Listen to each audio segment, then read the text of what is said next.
How's it going, everybody? Mike here, and in this video I want to talk about some new confirmed updates and details regarding Clair Obscur Expedition 33, which recently got a new trailer that revealed the English cast for the game.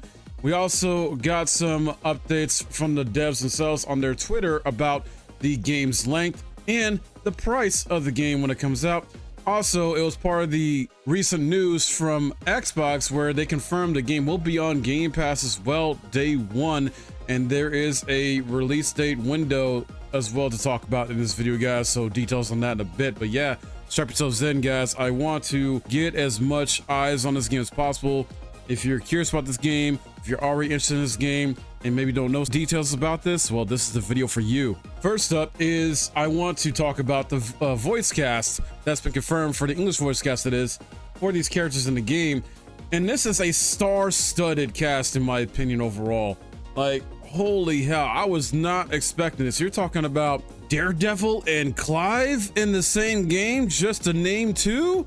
Like, and if you don't know who they are, well, I'm about to tell you. So first up, Andy Serkis is Raynor. Andy Serkis, who's famed to be in the recent Batman movie from a few years ago as Alfred. He's also Gollum from the Lord of the Rings movies, and he's done a lot of other great works in the past too. Then there's Ben Starr, who I would argue got more mainstream than ever with his role as Clive in Final Fantasy 16, and has also got another role coming up here in Warframe, and he's got this role in this video game as Verso. And then Daredevil himself, Charlie Cox, is in this game as well. He is a character called Gustav, if I'm saying it right. Then you got Jennifer English, who is of the recent Baldur's Gate 3, who plays Maeli, if I'm saying it right, or Mael. I apologize, I don't mean to butcher names. Next up, Kirsty Ryder, who is Loon. And then Charlotte Nix, who is Skeel? I hope that's the right way you say that. Please correct me if I'm wrong in the comments below, guys.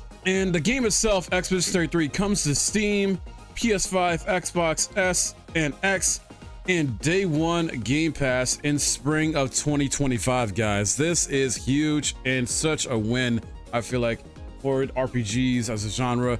And for this game and this dev team, this is their first game they're putting out too. But jumping back to the actors, English voice cast, and characters playing, I want to give you more details about this. This is coming off the PlayStation blog, where Jen, the lead writer and voice producer on Expedition 33, talks about this in a PlayStation blog article. So she says, since revealing the game in June, we've been blown away by its reception and impressed by the eagle-eared listeners who identified the voices in the trailers. It brings us great pleasure to finally reveal our English voice cast and share some more information about our characters and their world. She goes on to say the cast beautifully conveyed the complexity of the characters, who have each been shaped by the harshness of their world. Every character has been affected by deep and constant loss and has dealt with this in their own way. Charlie Cox, who many of us know plays Daredevil and is going to be coming back as Daredevil in Daredevil Born Again, is the voice of Gustav, the lead engineer of Expedition 33. Gustav grew up in Lumiere under the Paintress shadow and has devoted his life to safeguarding the city. With his final year ticking away, Gustav is hell-bent on defeating the Paintress and reclaiming a future for Lumiere's children. Jennifer English of Baldur's Gate 3 fame plays Maeli, a shy loner eager to escape the constraints of Lumiere. Orphaned as a child, she has always felt like an outsider. Her only connection is with Gustav, her foster brother. She is the youngest member of the expedition at 16 and sees this as her chance to finally explore the world beyond. Kirsty Ryder, who is from Sandman, voices Loon, the chief researcher of the expedition. Loon is intensely driven and requests to defeat the Paintress and complete the work of her parents. She feels keenly the weight of responsibility and the gravity of the stakes involved. Charlotte Nix, who is from the Old Guard, I believe that's the movie that came out a few years ago, voices Chiu, a calm and cheerful warrior unfazed by the obstacles ahead. Overcoming her past has allowed her to accept the odds against them. They will do all in their power, and it will either be enough or it won't. And this is all revealed in a recent trailer as far as the voice cast. And like I said, this is an all-star cast in my opinion overall. And this is for an indie game. Like, this is something you wouldn't probably expect. Like, names like Andy Serkis, Charlie Cox, Ben Starr being attached to an indie game like this. You would expect maybe for more like a AAA game, but no. So this is freaking amazing, incredible. And I love what the devs are doing. They are cooking up something incredible here. Jin also says in this article on the PlayStation blog, developing the characters was a multi-part process, which included charting a detailed history of Luminary and each character's family history and thinking through how prior generations responded to the Paintress. These factors all played a role in who each character is and what they are trying to overcome. In many ways, the process of writing is the ultimate RPG. It's an extended thought experiment where we place our characters with their backstories in these particular situations and step into their shoes. What do they do? How do they feel? How have their past experiences shaped them? And how does that influence their choices today? Cast and characters aren't the only new elements in this trailer though. Attentive fans may have recognized new locations alongside new enemies. Golgra and the Tissir are two fearsome adversaries who will test your reflexes in this game's reactive turn-based combat. The devs also highlighted more traversal elements within the game. The Picto's power grapple allows members of the expedition to summit heights and clear gaps, increasing the speed at which you can explore the world. And she ends off with saying, developing the world, the story, and the characters has been deeply satisfying and fun and engrossing and maddening. We are proud and excited to share the game with everyone when it releases in spring 2025. We hope you enjoyed today's reveals, which was talking about, the trailer that happened before. Stay tuned for more information about Clair Obscur Expedition 33. We have a great deal more to show you, including elements about the world, the gameplay of the characters, and sneak peek behind the scenes.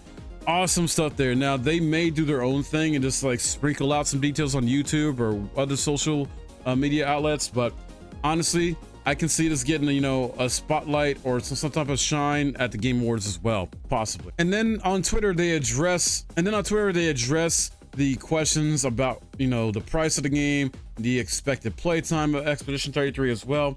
So they talk about how in this post, we are a small team with an indie spirit and we are creating something we believe is truly special. We aren't a AAA studio. This is our first game and we want as many people discovering our world as possible. Yeah, I'm with you on that. And to be clear, we poured all our hearts and souls into this game. When you play Expedition 33, you can expect 30 plus hours of main game and as much side content for our completionist expeditioners. Pricing that you see from your local retailers is accurate and we can't wait for you to get your hands on the game. See you in the spring. So basically, if you don't know, when the pricing you may have seen for retailers, it's $50 USD. So that is a great price, honestly, for this game, for their first outing. I feel like it's a nice balanced price for this. Mainly because, the production value, they could have easily charged more possibly, but the production value so far we've seen in trailers, like this is, while an indie game in their first game, this is not going to be a small game, I feel like overall.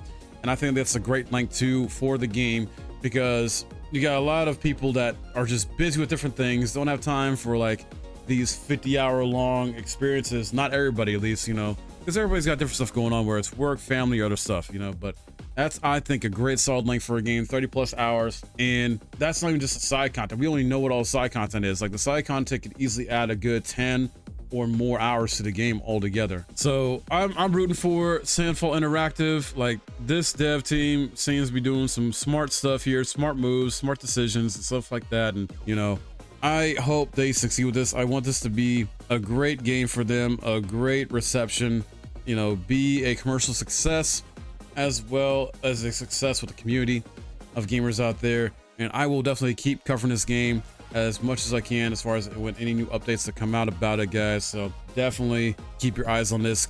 I'm keeping my eyes on this. This is going to stay on my radar. I'm looking forward to this. And the fact that it's going to be on Game Pass day one is also, I feel like, a great way to go in a sense for this being the first game, to get more people playing the game, like just more people just enjoying it overall. Get out there more hands-on, like, and it's coming on every platform except for Switch. It may come to the Switch 2, whatever that ends up being called in the future, but right now, yeah, PC, Xbox, and PlayStation platforms. Hey, it's gonna be great there. And some even better news for those of you that love your physical media. Well, they also posted about this on Twitter.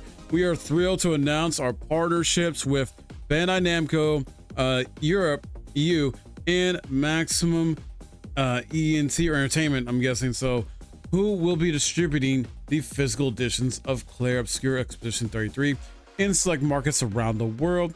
You will gradually see retailers listing the game up for pre-orders. So fantastic news there. because I'm definitely a person that feels physical media is still very much important. We still need to keep it alive in some way.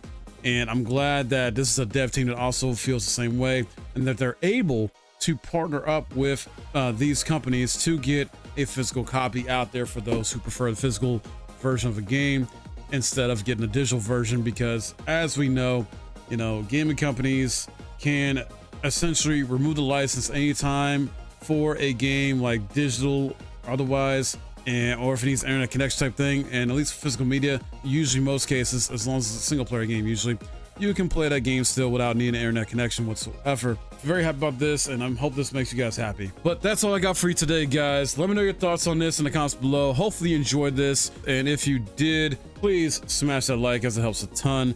Subscribe if you're new, and once again, let me know your thoughts in the comments below about this. Are you excited for this as well? Are you looking forward to what our details could be talked about and shown off in the future leading up to the release? Love to hear from you. My name's Mike. Thanks for watching.